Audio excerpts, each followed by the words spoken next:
I wish we would have one. This Odyssey Sports broadcast has been presented by Alphargus. Shop for health insurance your way.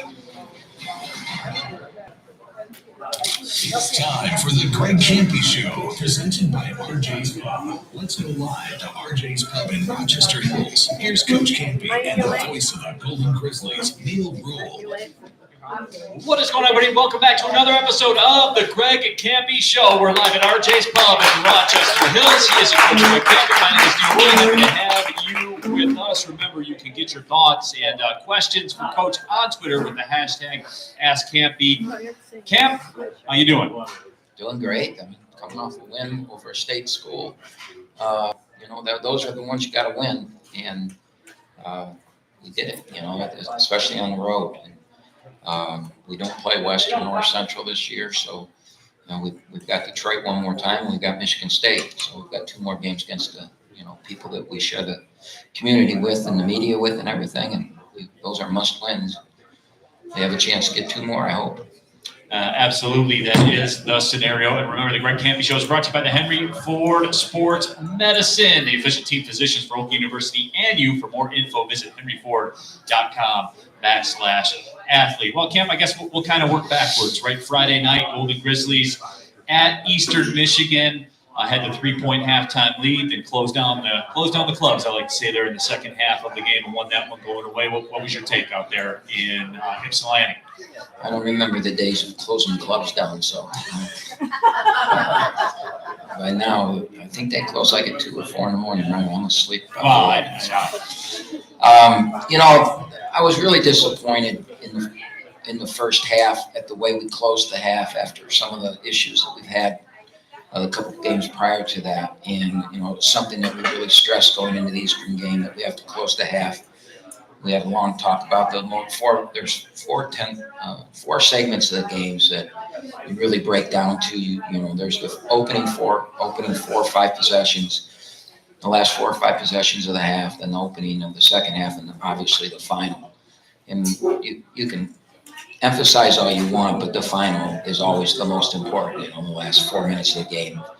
But in my mind, ending the half is probably the second most important, and the third most is the start of the second half. And then obviously the beginning of the game is important, but it's not anywhere near as important as the rest of the stuff. So we talked and we've gone over that and everything, and then we talked at the under 4 timeout about closing the half, and we just didn't do it. We had a 11 or 12 point lead, and we ended up leading by 3 at halftime. And the player that, our whole defensive game plan was around their point guard, Acuff, was, I think, 5th or 6th in the nation in scoring.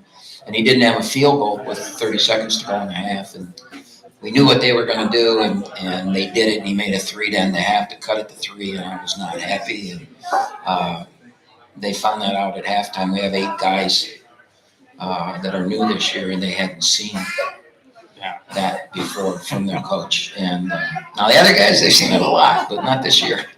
And halftime was not a pleasant place to be in Ypsilanti Saturday. And we came out the second half, and we got a stop, and then Goki hit we got trail layup on set play, and then Goki hit a 3 in transition, and we took it out to 23 or 24 points. I think we got the lead. I might have substituted a little bit too early. I'm not sure. We've got a lot of really good players, and I've got some guys that haven't been able to get minutes that I want to get minutes to, because you never know what's going to happen. And so I tried to do it at that time, and I think we got a little sloppy down the stretch. I thought, we felt we had the game won, and you never have a game won. You just don't. And especially when they've got a player like Acuff, and he finally got going. He made a couple bombs. And really, I think we lost our intensity. We doubled him every time he had the ball on top. They turned it over, and he struggled with that. And then late in the game, the doubles came late, and he got some shots off. So long scenario, it was a really, really good game for us. We played extremely well. We played from the inside out, which is, this team, we're 10 games, 11 games in now, and I think we know what we have to do to win. And from an offensive standpoint, we have to play from the inside out. The second thing we have to do is we have to control tempo. Um,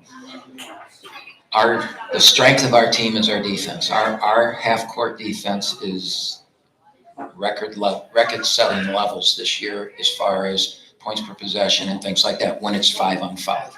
And so we have to play as much 5-on-5 defense as we can, which means we can't turn the ball over. We have to play from the inside out on offense, and we have to play at a pace. We don't want to play slow, but we're probably the lowest 30% in the country in pace, and that's why we're doing that. We're playing the way we're supposed to play. And if we continue to do that, play at that pace, really guard and rebound, we're going to have a really good chance to have a great year. Camp, what about that too? Because I've learned a lot being around this program, because you see it in other games as well. That last minute and a half of the first half, it's so big. Like when you're in somebody else's building, if you're playing a Power 5, for whatever reason, and maybe you can explain this to me, because I've kind of always wondered why. Why do teams seem to flip the switch when they're at home in that last minute and a half? Is it something that they cognitively do? I mean, how does that work? Or is that just go that I don't know if I'm really smart enough to answer that, because we were at home against Toledo and against Fort Wayne, and we didn't flip the switch. We actually let them flip the switch. And one of our issues with our team this year is I don't have Jalen Moore just walked in. He's going to be your guest. I don't have a Jalen Moore this year that in a 2-for-1 situation can go get us a basket, can just fly by everybody and get it. If Blake gets healthy, he might be the guy that, we might, try and run him down with the ball, maybe ball screen for him and let him elevate.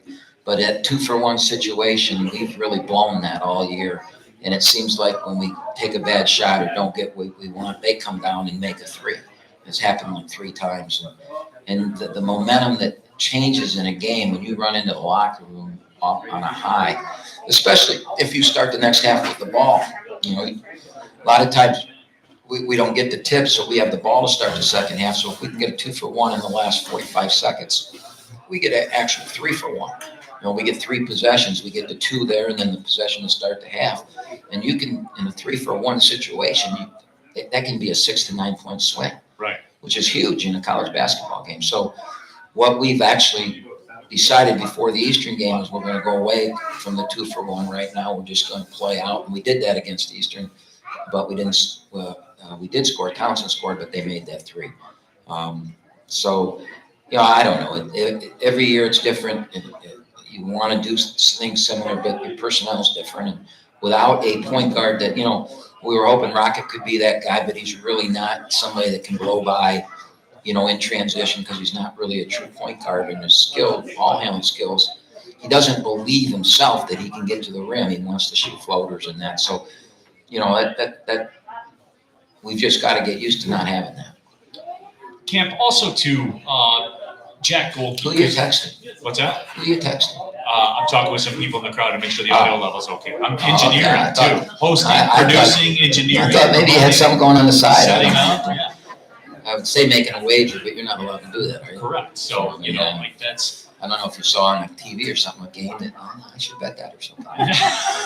No, so, I was just texting with some people in the crowd to make sure they could hear okay, Camp. So that was it. Was the answer yes? Yeah, okay. It was. Because I can speak louder. Yeah, we're getting that figured out. But no, Camp, you talked about Jack Golke, and we've talked about this to some degree earlier in the season on a couple of the shows, but that ability when things get moving downhill for us, Jack Golke, he makes that big 3. It really changes the dynamic of a basketball game. How he'll knock down 2 and 3 possessions. We've seen Blake Lampman do that before too. That 3-point shot, that 2 3-point shot, that 3 3-point shot in a quick stretch flips everything, doesn't it? Well, sure it does. But one of the things that getting Blake back does is it makes Jack's life, those 2 guys on the floor at the same time change it for each other. Golke's a better player when Blake's on the floor, and Blake's a better player when Jack's on the floor, because they can play off each other. And now you've got defensively with Townsend and Conway, you've got decisions to make. And then what people are finding out is if they leave Isaiah Jones, he's going to get a rebound and a putback. Isaiah's doing really, really. He's kind of the surprise piece of the year when we got him. you know, I wanted him because of his body, his physical appearance, and because we need more people that look like him and are athletic like that. I did not know that he would turn into the player that he did this quick. I mean, I think he's, you know, he's the hidden gem for our team. He's the guy that makes it go because he's just that guy that is, you know, you look at his box score after every game, he's shooting 63% from the floor because he's taking 63% shots. Actually, he's taking better. He's missed a couple layups, but you know, he's getting shots that you can make. He gets key multiple offensive rebounds in every game. He keeps possessions alive. He's very good defensively at the top of the zone. More importantly, like Eastern Michigan, we miss an easy shot. Looks like they've got the rebound and they're coming down. Somehow he gets his hand on it, tips it away. We pick it up and score a layup. That's happened in 3 or 4 different games. He makes those game-winning plays. So when you can put a guy like that out there with guys that can score like Trey and Chris, how Chris has grown in the post and can score, that makes those shooters' lives easy. So we need both Blake and Jack on the floor. They'll play off each other. In one game, Jack will make the 6 of them. And one game, Blake will make, 4 or 5 of 6 of them. And then there's going to be a game this year where they both do it. Right. And then we'll look like Fort Wayne looked against us that day. But that's going to happen in a game this year. I hope it happens in the Breslin Center next week. It'd be a good time. Yeah. We will not be beaten on that night. And, so it's just good to see, Blake back in there with them and getting all our pieces back as we get ready for, Christmas and the league play, having everybody up and playing. So 2 more non-Horizon League games before we step into the Horizon League season between Christmas and New Year's. That does wrap up the competition with the MAC. Golden Grizzlies 2-1 against the MAC conference this year. Just kind of your thoughts. We're 2 in a question mark. 2 in a question mark. Yep. I can't say much more. No, I'm not asking. I like my money. I want to keep it. Let's just talk about the series with the MAC and the performance against the MAC this year. I'm very pleased with it. I think our league has had a good year against the MAC. It's kind of the league that we're compared to, especially in recruiting. The Toledo game's a big game. The Eastern games are big games. Those are the teams we recruit against. And Youngstown had a big win at Ohio this week. Northern Kentucky lost by 1 like we did at home to Akron. So, it's our league is really faring out well this year, and it looks, the top of our league is very strong. And that's good. That's really good because the league champion should get a better seed in the tournament than we have the last couple of years. Have you been on the process? And I know the answer to this, but I'm asking the question for the people here. How closely do you keep tabs on the Horizon League teams as the non-conference season plays out? I probably watch every game that's played. If it's on ESPN Plus. If they're playing somewhere where that's not on the network, obviously I don't see it. I can get video of it when I want. I don't do that much, but I'll sit there. So yes, on Saturday I think there were 4 league games. I've watched all of them. Not while they're being played, but the good part of watching them when the game's over, so you don't have to watch the commercials. And the damn commercials are the same thing every time. You watch Wright States and you get tired of hearing the same person from Wright State saying how great their campus is. So you can blow through those commercials and just watch the games and get through them. So, I watch them all. It's all part of preparation, though. Right. We want to be prepared for everything there is when we play those league games.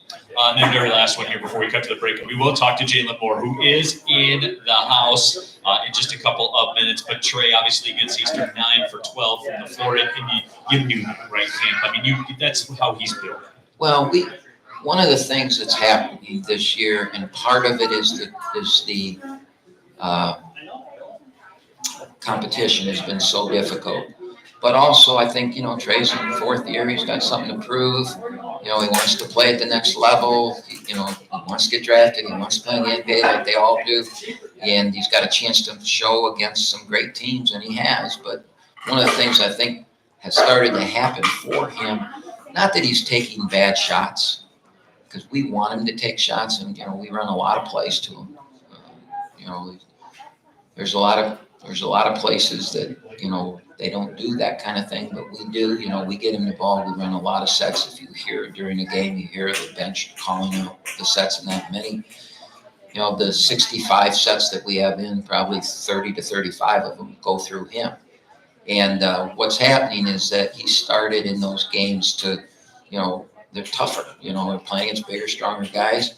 When we get in our league, it won't be quite that. You'll have to play more through a double teams and not through our league. But it's turning into that little fadeaway. And, that fadeaway is not going to go in as much as when he plays right through somebody's nose. And so his shooting percentage is not anywhere near where I feel it should be. It's in the low 40s. And he's been a mid-50s to 60s shooter his whole career. Well, he was 9 for 12 on Friday night because he went through their nose. He did not. In I forget which game it was, maybe Toledo, he got a couple offensive fouls called, which, you're going to have some calls go against you. And so he went back to that fadeaway, and he'll make it, sure. I mean, he made a huge one against Xavier, but that's not the shot we need him shooting. We need him going through people, getting to the free throw line. One of the things, again, with Jalen not being here this year, one of the things that I think is hurting us as you look, well, what do we got to get better at? We're not getting to the free throw line anywhere near. Now, Jalen used to get there 8-9 times a game, but still, Trey needs to get there 6-7 times a game. We need to get to the line more. We need to do that, and he needs to do that. And, I think that he took a big step forward in getting back to playing that way against Eastern Michigan. And he had 22 points on 9 of 12 from the floor. And he needs to be, an average night for him needs to be 7.5 for 12, 8 for 12, right? That needs to be an average night for him. A great night needs to be 9 or 10 of 12. And he's going to get more shots than that. It's not that he's getting 12 shots. We want him to get 16 to 20 shots, but 5 to 6 of those shots shouldn't count because he's being fouled, if that makes sense. No, absolutely it does. We'll take our first break, and when we come back, as promised, we'll be joined by Jalen Moore. You are listening to the Greg Kampe Show. We're live at RJ's Pub in Rochester Hills.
Show. We're live at RJ's Pub in Rochester Hills. Coach Greg Kampe. My name is Neil Rule. Right now, as promised, we're joined by one of the best in a long lineage of great point guards. This guy certainly made his claim at the position as well. J-Mo is back in the house. Jalen Moore is here, everybody. J-Mo, we're back at it, man. Never left. Like we never left. I love it, man. But look, you got your pro career going on and everything like that. What brings you back in here tonight? First off, I want to give my condolences to John Lee and his family. Yes. He passed away. And, that's the main reason why I'm here, to attend his funeral and show my respect to him. He's been a father figure in my life and done a lot for me. And we have a special bond that I don't think a lot of people understand how close we are. So that's why I'm back in town, and I get to see everybody here, and it's just a good feeling to see everybody. I know I saw you rolling with Blake Lamb, and Lamb says he's got it dressed up tonight too, man. So good to see Blake out here. Good to see you back in town, JMO, as well. And very, very well said, my friend. Very, very well said. Did a lot for the Oakland community, no question about that. But as we talked about, your pro career is going on. You guys get a little bit of a holiday break. I understand they let you cut that again short to come back here to be here now. But you're overseas. Just break it down for us, man. How's it going? I see the numbers. The numbers look like it's going all right. Yeah, it's going pretty good. I'm blessed to be in the position I am, and I got to give all the thanks to Coach Kampe for allowing me to. He put me in that position to go out on the court and show what I can do every night on the court, and it's translating over to the pros. So it's a journey, it's a stepping stone, it's a marathon, and I'm blessed and happy to be where I'm at today. JMO, when I remember just first meeting you when you first got here to Oakland, you were steadfast about that. So I'm going to be a professional player. I'm going to be a professional player, but be a professional player. You never wavered in that. And look, I know you. I know how you operate. You're very business-like. You don't get caught up a lot, which I've kind of always admired, because that's not the tone necessarily of today's athlete. But as you do you ever get a chance to look back at it, JMO? Do you ever say, hey, this is what I set out to do? And look, you said it yourself, like, this is a stepping stone. You're not where you ultimately want to be. But do you take a step back and say, I did do what I set out to do? Yeah, for sure. I think along the journey, it's going to be ups and downs, and you definitely got to step back to appreciate where you're at today. You know what I mean? Because you work your whole life towards something, and you accomplish a little goal. You got to applaud yourself and congratulate yourself. But like you said, it's a stepping stone. It's a long way to go, and I think I'm on the right path. Other than the quote speed of the game, what's the biggest transition to playing professional basketball, especially overseas? Because I don't know if people know this or not. Like, it's not for everybody. Not everybody can deal with it. The biggest transition is probably physicality. It's very physical over there, and they don't call a lot of fouls. So I'm not getting to the free throw line as much as I was here, but I'm still getting to the free throw line. But yeah, the refs they let a lot of hand check going on, a lot of pushing, a lot of shoving. Yeah.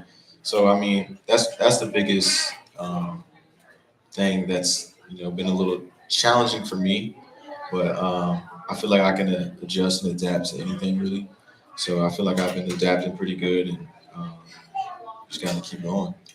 Is it different playing for money, like in the pros? Because everyone, I mean, but when they're grabbing you and stuff like that, like, they're trying to eat too. You know what I'm saying? Sure. Like, that's the motivation. For sure, yeah, it's definitely different. It's just different too. Like, I really get paid to play the game that I love. Yeah. And that's what I appreciate the most, because, like I said, I worked my whole life for this opportunity, and it's just pretty cool because I get to wake up in the morning, go to practice. I get paid to do it, so I can't complain. Yeah, no, absolutely. So what was that process like for you, JMO? Because when last a lot of people saw you was kind of stepping off the court for the final time here for the Golden Grizzlies, and they see, you pop up, you're playing pro overseas. What was it like that day you took your last step, on the court for Oakland University to today? What was that process like? Just appreciative, just grateful. I definitely miss it. I text Blake all the time. I text Coach Kampe too. I wish I could be on this team because I see how great this team can be. They have a potential to be really, really special. They have all the pieces that they need. Just, I think the more they play together, the more that they're going to get better every day. But the process has just been, I think, just trying to find somebody who would take a chance and take an opportunity on me, just like Coach Kampe did at Oakland. And I think down at Iceland, they took opportunity on me. I don't think they regret it. No, absolutely not. I'm sure they don't. Iceland, I always hear about it. They say it's incredible. Tell us about Iceland. It's very beautiful. There's a lot of places you can go. The most popular is the Blue Lagoon. I'm pretty sure everybody's probably heard of that. I've been to it. The water's like 98 degrees. It's blue. It's beautiful. There's some beautiful spots, and it's not as cold as people think it is. Really? It's actually probably colder here right now, but just the wind down there is crazy. Like the wind be like 40 miles an hour, so it feels really really cold. But it's beautiful. I like it. I'm grateful, like I said. And, it's a stepping stone, and I gotta just be appreciative of the time I get there. Talking with Jalen Moore here on the Greg Kampe Show. We're live at RJ's Pub in Rochester Hills. Happy to have everybody out here tonight as well. And remember, the Greg Kampe Show is brought to you by the Pino Insurance Agency, LLC of Mimic Insurance. They cater to the educational market. If you're looking for affordable insurance and a knowledgeable insurance agency, go online to pinoinsurance.com today. That's P-I-N-O insurance.com today. Well, Jalen, I mean, you know, you've been on this show before. You know that one of the most popular aspects of it is the Ask Kampe part, where people go on Twitter with the hashtag Ask Kampe and get their questions. And somebody said once they saw you were going to be on, they had a question for Kampe, and I'm going to ask Kampe it when we get to that segment next. But I want to ask you it as well. Harjan B says, appropriate for tonight's guest, which Jalen Moore performance sticks out to you as the all-time classic for you? So, Jalen, I'll ask you that question. What performance sticks out to you? Because there's a ton to choose from. I wouldn't say a performance really, because I'm not the type who gets into the individual stuff. Yeah, it's cool. But I would say when we beat Oklahoma State at Oklahoma State, that was just a really good feeling. You know, after in the locker room, everybody was just so happy. It's a special moment, and I know that the team felt that same way when they beat Xavier this year. So just watching that game, it just brought back memories. Yeah. So I would say that's probably my favorite memory. I wouldn't say no individual thing. Can I say an individual thing? Yeah, go ahead. Down in Florida, the tournament last year, big three at the end of the game. Come on. I'm probably the most clutch person that's came through Oakland, to be being honest. Jalen Moore, our guest here. How close are you keeping up tabs? I mean, I know the answer to that, but you know, how do you do that? Balance what you're doing. How do you tap into Oakland basketball still? I watched every single game. I just love it. I just miss everybody here. I miss being around everybody. I miss the daily routines that I had here. You know, it's just a lot of people don't realize it what they have until it's gone. You know what I mean? Yeah. I wouldn't say that that's not the case with me, but you definitely take that into perspective more when you're gone. Just like, you know, you miss it. Right. But yeah, my sleep schedule down there is terrible. It's off. I haven't adjusted, so they're 5 hours ahead. Right.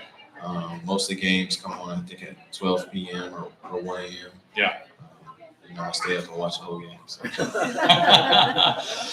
Jalen, how's the family doing, man? Everybody's good. Everybody's Right. good. Everybody's happy. Everybody's healthy. So, you know, no complaints there. Yeah, absolutely. Well, I'm happy that we got a chance to talk to you. You know, you're my guy, man. Always. And, No doubt. appreciate you coming on the show and everything like that. Give it up for Jalen Moore, everybody. Jalen is in the house, everybody. We'll be back. Get those questions in. I'm gonna give a shout out to Marty in Pittsburgh. He checks on me all the time on Twitter and stuff. So give him a shout out. And we got his question. We'll be getting to that coming up next. But Jalen, no, appreciate you, man, for real. Appreciate you. All right. Jalen Moore, everybody. We'll be back with the Ask Kampe portion of the Greg Kampe Show. We're live at RJ's Pub in Rochester Hills.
Welcome back to the Greg Kampe Show live at RJ's Pub in Rochester Hills. He's a Coach Greg Kampe. My name is Neil. We're happy to have all of you with us here tonight. And remember, the Greg Kampe Show is brought to you by farmer-owned Prairie Farm, celebrating 85 years of feeding America's families. Kampe, ready for the Ask Kampe portion? Sure am.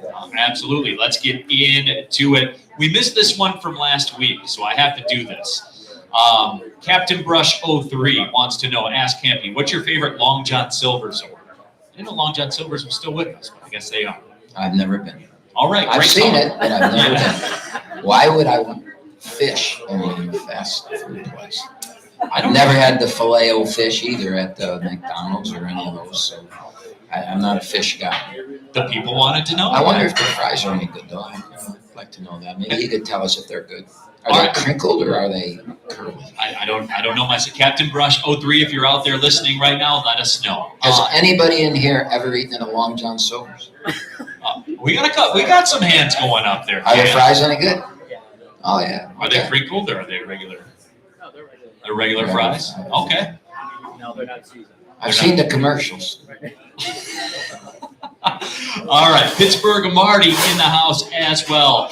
Says, Cam, in these 10 days between Eastern Michigan and Michigan State, I know you said that you give the players some time off during final exams. What are the two or three major projects that the coaching staff is working on during this time period? Well, they're on the road. I mean, Saturday, they all took off, and this was a chance, between the first week of November and the first week of March, there's very seldom is there a weekend that we're not playing.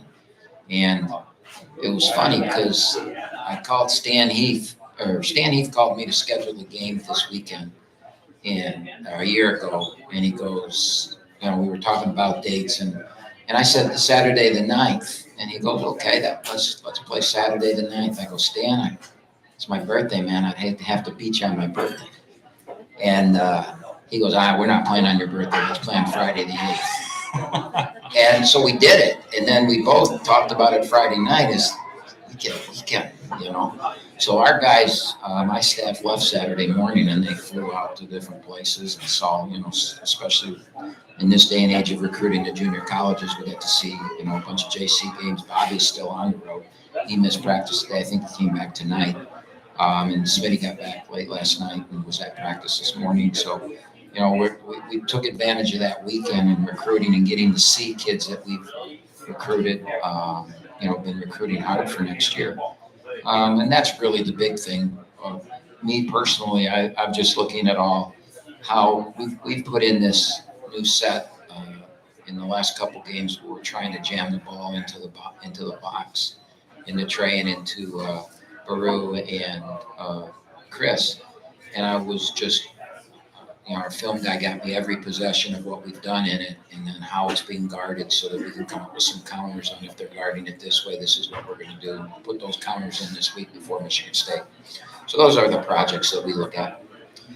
Giovanni Mosheri wants to know, Coach, think about the Pistons and their long losing streak. What do you do as a coach to break a losing streak? Maybe not a 20-game losing streak, but in general.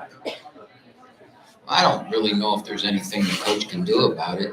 You got to go get better players. That'd be one thing to do.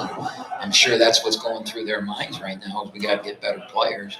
But they've got to play another 60 or 70 games or 50 games or whatever this year. So they've got to figure something else. And all you can really do there is you got to stay positive. Anything negative at that time, we started during I think it was during the pandemic when we didn't get to practice before we played, and then all of a sudden we played games. I think we started 0-9 that year. And what we just tried to do is we tried to stay positive. Just, we're getting better. Everything we want in the season is going to come in March. We've just got to keep getting better so that we're good in March. And by the way, we did get to the league championship game that year. And, I think stay positive. Figure out what your team can do. And again, it goes back to that, work at what you can do, not so much at what you can't do. And get better at what you can do so you can win some games. Get your questions in on Twitter with the hashtag AskKampe. At EdKick8011 says, Cam, On a scale of 1 to 10, how hard is it to get a school other than MAC teams to play at the arena? I remember back in the day, Texas A&M, Tennessee, Missouri all used to come play us at home over the years. And you guys have done about as well as you can, with the Georgias and the Oklahoma States and things like that recently. One of the things that's hurt us on that is that the Detroit area of basketball is, a lot of the great players, they leave.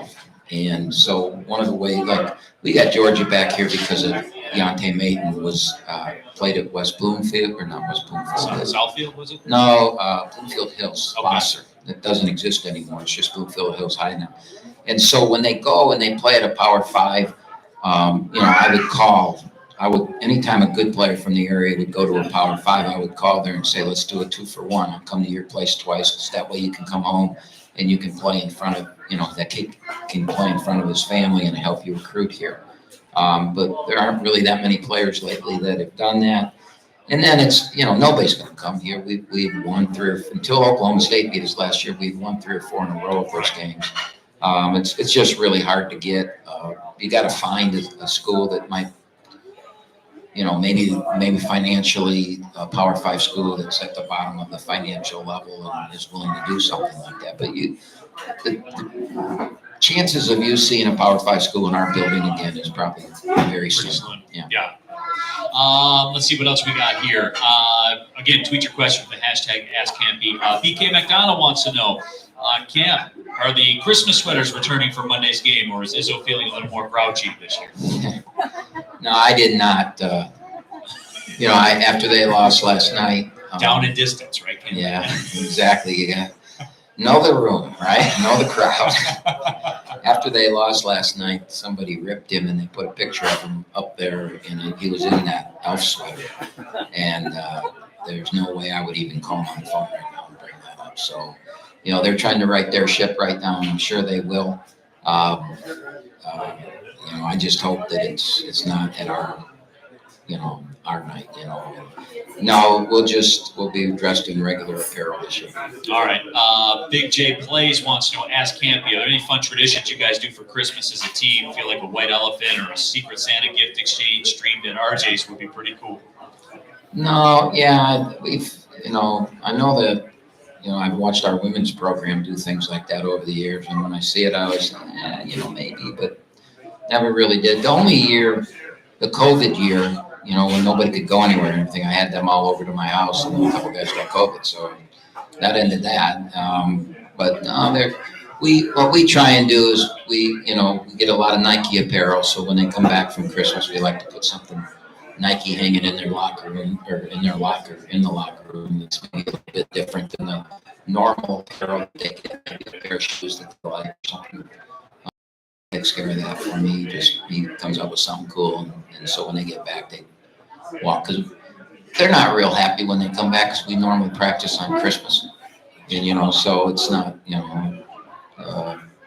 I feel worse for our trainer and our strength coach and people like that, because they don't get a Christmas off. But I mean, I've signed up for that. It's part of my job.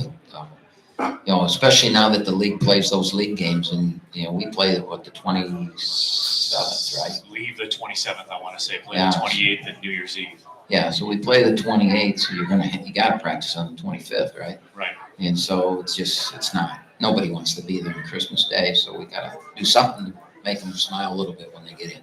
Horizon Matt, Campy, your team this year is 1-0 when Neil Rule is not present. Have you considered asking him to no longer attend your games? We put that out immediately after the game. I texted To the Steve. notes? I text Steve Waterfield that we got a streak going without Neil, and we probably should keep that thing going until we lose. But I haven't heard back from Steve. So if you got some time to talk to him, you might have a chance. Shout out to Jonathan Turner, by the way, doing a great job filling in for that. At Bets_Make wants to know, Camp, what did you learn from having Jamal Cain at Oakland? Did any of the Marquette toughness rub off on the other players? I would call that Pontiac toughness before Marquette toughness. I'm guessing this guy's a Marquette fan. Maybe, yeah. Jamal Cain was one of the nicest young men that I ever coached. But we've known Jamal. My assistant coach, Mike Covington, was his high school coach. I mean, I've known Jamal since he was 14, 15 years old. You know, sure, if you're a Marquette fan, Marquette's been pretty good, then sure, it rubbed off. We're you. here every Monday at 6 o'clock. Yeah, we really appreciate, if you got some more of those guys to send them, because we like him. He averaged 26 a game, or 21 a game, and 11 rebounds for us. I think it was 9 and 5 for you. So, you got some other guys there that want to increase their stats. Send them our way. What else we have here? At Big J Plays says, "Hey, Coach, tuning in again from the 305. The guy from Miami. I was listening last show down in Miami. I tried the Diet Dr. Pepper you recommended last week. It did not tickle my fancy as I would have hoped. However, I did try the cherry vanilla Dr. Pepper, and it, quote, knocked my socks off. Would you would recommend it if you haven't tried it yet?" Well, when was the last time you heard somebody say, quote, knocked my socks off? I can't answer that. That's interesting. I'm glad that he tried something that he really likes, and send him a pair of Dr. Pepper socks, I guess. I don't know. Cherry vanilla Dr. Pepper. I think that was the I've tried it. question. I've tried it. I've tried every one of them, and I'm a loyal guy, man. It's right here. Let's see here. Question still flying in here with the Ask Campy portion of the show. At Lakers 24, Andrew says, "Ask Campy, what do you see in Dayton? Is there any potential challenges that they may bring to you?" Yeah, I'm really, really interested to see our Dayton game because, if you were to, we've played 11 games, and as a coaching staff, you evaluate. I pay somebody to scout us, so we get a self-scout. And it's really not, we can do our own self-scout, but I really want somebody not in our staff doing the self-scout. So we get that. And then we compare to our own notes, like Smitty and Bobby and Cub, what do you think? What do we have to do So we do that constantly. It's a constant self-scout. And one of the biggest concerns that I have about our basketball team is handling pressure. Because again, without Tone, we don't have a true point guard. And even with him, we've never seen Tone. I mean, we've seen him, but we've never seen him because, within a week of practice started, he hurt his knee badly, and we lost him for eight weeks or 12 weeks. Then he came back and he missed all that. He's just trying to get back and still late. When speed is your game and you have a leg injury, and then just as he's getting back and he's starting, played really well down in the Cayman Islands, and I'm really starting to trust him in that. He gets hurt again, but what I hadn't seen out of him is physicality with the ball. Right, he's speed with the ball, but I got to see physicality with it. Jalen had both. As slight as Jalen was, I saw West Virginia attack Jalen, and he handled it right. So when we play Dayton is a pressing team. And after every basket they make, they come after you. So I'm really interested to see how we're going to handle that. Now, if you're not a pressing team and you try and press us, you're going to be in trouble because you're allowing us to throw over the top to you, and you're going to have Goki and Lampman open for open threes. And that's why I don't think we'll see a lot of pressing unless you are a pressing team. I think Youngstown could hurt us with a press. I think Northern Kentucky could hurt us with a press. And those are two very good teams in our league, so we've got to be prepared for that. And I'm going to get a real good view of it against Dayton because Dayton will come after you and get really physical with you. So that's the biggest outtake for the Dayton game that I see. The real Gideon Beers wants to know, when do you guys start prepping for Michigan State? We won't start until Thursday. We work today on ourselves. We'll work tomorrow on ourselves. We'll take Wednesday off. And then when we go to work on Thursday, we'll start on, the film work and that on Michigan State. I will tell you this, our players watch Michigan State play all the time. So I think it'll be a very easy, quick prep because they know the players better than I know them. They've played against them in pickup games in the summer and stuff like that. And, it's a big game for us. So they'll be ready and they'll know. I mean, Lampman, I had a 15-minute conversation on the phone last night at 10 o'clock at night with Lampman. He had just watched their Nebraska game last night, and he brought up a couple things about our zone, what he thought could do, on Walker and things like that. So they're dialed in and tuned in. It's a big game. I mean, it's one that they look forward to. Yeah, and we'll talk about that coming up in the next segment. In our final one here, before we get to that final break of the evening, Baboon Mountain. He was one that asked about beans, your favorite type of beans, last week. I can imagine what this one's going to be. It's a good one. He says, Coach, as the holidays approach, is the team doing any volunteering out in the community? Potentially a canned bean drive, like a food drive. I feel like this would be a great bonding experience for the team. Go Grizzlies. Wow. We have over the years, COVID has kind of really taken a lot of those opportunities away. We had a really good one going on where on Christmas Eve morning, we would go downtown down Detroit, and there's an event that takes place at Shed 5 in the Eastern Market, where you go in there and you spend 2 or 3 hours packing turkey, mashed potatoes. You're putting them in the plastic, like to-go things, and putting them in a bag with a bottle of water and bread and things like that. And you make probably 2,000 meals. There's that many people that were there, and then we would go in groups. Like I would put 3 or 4 guys in a car with a coach, myself. And we would go out into the community then, and you knew at that time where most of the homeless people were, and we would go find them and hand them meals, and that was a really, really good one. But COVID kind of shut that down. I talked to those people. Well, my representative who would help me get in there talked to those people, and they're talking about doing it this year, but it'll only be clothes. It won't be food. So I'm not sure we'll be involved because this year we've got, we got that day off. So I don't want to bring them back a day early just for that.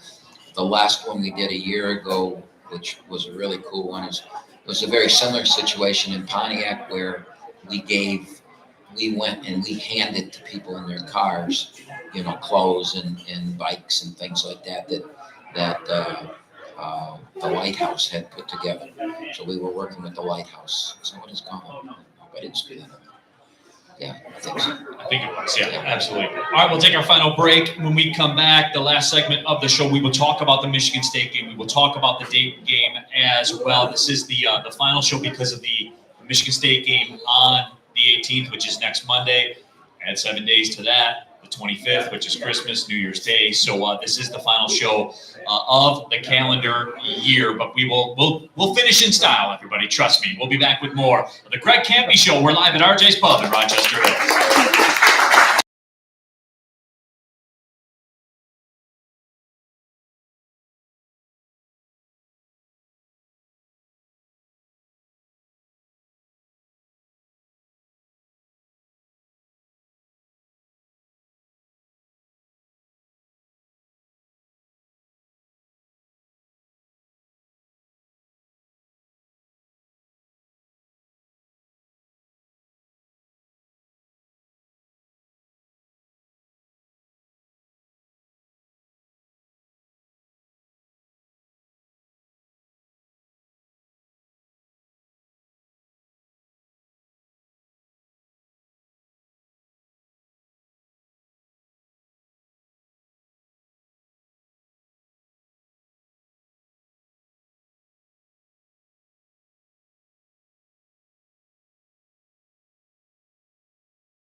Back inside RJ's Pub in Rochester Hills. It is the final segment of the Greg Kampe Show. He's Coach Greg Kampe. My name is Neil Rule. Greg Hesson back in our 1270 The Bet Studios, your flagship home for Golden Grizzlies basketball.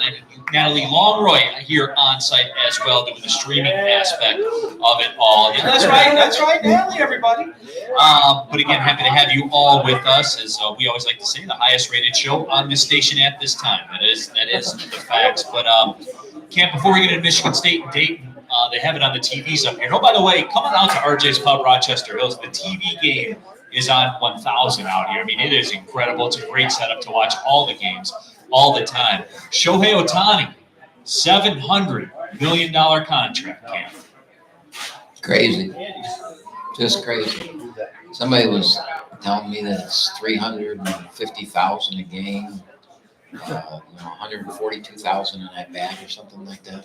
Oh yeah, big. And numbers. we wonder why we got problems in this world, right? I mean, it's just gotten ridiculous and out of hand. And, there's going to have to be a rollback sometime. The bubble's got to pop, right? At some point. I mean, you just can't, because the people that are paying for it are us. Right. I mean, who can afford to go to a game? I mean, and all the people out there saying he deserves it. If you can get it. But you're the one paying for it, And that's what. Hey, they're rolling back to golf ball and golf, right? They're going to start rolling back to clubs. They're going to start. It'll be interesting. I'll be dead, but 20 years from now, you'll probably be playing tennis with the wooden racket again or something. I did read too, real quickly. He is actually deferring all but $2 million per year, and he will get that in a lump sum at the end of the contract. So, I mean, it's crazy. It'll be like winning the lottery, right? Yeah, absolutely. Those people out there they'll be looking for him. No doubt. All right, Camp. Michigan State, the Golden Grizzlies coming up. This very, very challenging 48 hours of basketball for Oakland University. As tough as any 48-hour stretch, really, for anybody in this country. Michigan State on Monday, Dayton on Wednesday. We'll have a good representation of Golden Grizzlies fans out there at Breslin, and we'll be giving it a go. We also going to have a lot of people dating. I had a lot of requests for tickets, and the problem is, we got to play on the road both, so we'll get up the next day and go right back down to Dayton. And that's always a challenge when you do that. But I think the intensity level that you need when you play like Michigan State and the height that our players, I mean, it's a big game for us. It really is. And it's one they look forward to every year. It's the one day that we are on center stage in the state of Michigan. And, we've had a chance to win that game on many occasions. Haven't been able to quite pull that off yet. We're going in Monday night believing we can win. There's times we've gone in there hoping that we just keep this thing close and steal it at the end. But we're going in Monday night, and with the mindset that, that if we don't win the game, that's on us. Then obviously, as you talked about too, Wednesday at Dayton as well, the Atlantic 10. I mean, for people that don't know, Atlantic 10 basketball, that stuff's built different. What they do over there. Yeah, Dayton is, Dayton's the class of that league. They sell out every game. I think, that's why they hold Dayton is a tremendous basketball town, and that's a tremendous basketball university. But that building, we're 1-0 in it. The only time we've ever played in it, we beat Alabama A&M in 2005 in the in-state tournament in that building. So it's kind of one of my nicest memories of my coaching career at Oakland. And so it'll be cool to go back there. But I think it's 12,500 or maybe it's 14,500 or some number like that they hold, and they sell every game out. It's a tremendous environment, similar to Xavier that was sold out, similar to Illinois that was sold out. Our kids, that's a motivational factor for our players. They love it. I heard Goki in his show last week talk about silencing the crowd. We'll have a chance to do that in both those games because we'll play in front of 14,000 on Monday and 12,000 on Wednesday. Camp, the Michigan State game, you've talked about this many times. We'll probably touch on this in the pregame show for the broadcast as well. The Michigan State game, Camp, just when you look at it as conferences continue to expand and there's more talk that more teams could be added to the Big Ten. I know it's been a fear of yours, and it's a fear really of college basketball fans around here that we may see the day where sadly the game could get squeezed out. Tom Izzo's always done a great job of playing this game and wanting to play this game, and he's been public about that. But how do you see the future of this game? Well, he wants to play it, but he may not be able to. I mean, they're talking about, you hear the rumors of Florida State and Miami and going to 20 teams. And what we're waiting on is how many league games they're going to play. Right now they're at 20. If it goes up to 24, our game will be played. Yeah, if it goes to 22, I think there's a way that we can still play it. But if it goes to 24 with the Big Ten Challenge, they've got to win. They've got to play some home games. They can't. We pay them pretty good to go to Little Caesars, but they make a hell of a lot more at a home game than they do what we pay them. So they've got a budget and a net that they have to make. And if there's 24 league games and there's only 31 games and they have to play the Big Ten ACC, or I think that went away, but the Big Ten Big East one and the Champions Classic, Champions thing and all that, and they're going to plan an aircraft carrier and maybe on the moon next year. Who knows? They're always cutting edge on where they play and what they do. So I'm hoping, but we've got to understand that this could be the last two of the games, and hopefully, I'm pushing to contract more, but they can't do anything until they know. I think the Big Ten right now is trying to figure out their tournament first, from what I'm hearing, and that's the big point of contention right now is they're going to have 18 teams, and you can't play a tournament with 18 teams in the same amount of time. So is it only going to be a 14-team tournament? They've got to figure all that out. Once they do, then they'll go to their league schedule. And Camp, I would think too, and I'm asking you this, just the cachet that the Oakland-Michigan State game carries with it, because at the Palace, the biggest basketball crowd in the history of the Palace was Michigan-Oakland State at Little Caesars Arena. What was who? Was Oakland and Michigan State. Yes. Yeah. How did you realize what you said? No. You said Michigan and Oakland State. Oh, did I? Oh, my apologies. Who was that guy that did the game the other day? I'll give you his number. But Camp, the biggest crowd in the history of Little Caesars Arena, the sister school of Oakland State, Oakland University, and Michigan State. Again, to this day, that's the largest basketball crowd they've ever had there. I mean, it is a legitimate big time event. I'm really interested to see what happens Saturday when they play Baylor, because I told the people, we backed out. We were supposed to play at Little Caesars this year, and I wish we were, because I think we'd have a much better chance to win with this team I have on a neutral floor. Not neutral, but it's supposed to be our home court, but call it neutral, right? But I told the people at Little Caesars, I said, you're not going to get the crowd you're going to get with us. And they're like, that's Baylor. They're going to be in the top. No, because Michigan State's going to bring 14,000 people. That's about what they bring, right? And we bring the other 6 to 7 is what we've brought every year in that. We've sold 6 to 7,000. Baylor's not going to bring 6,000 people. So I'm really anxious to see what the announced attendance is Saturday and how that goes, especially with the Lions game being flexed to that night. They kind of got their parade rained down a little bit with all that. So it'll be interesting.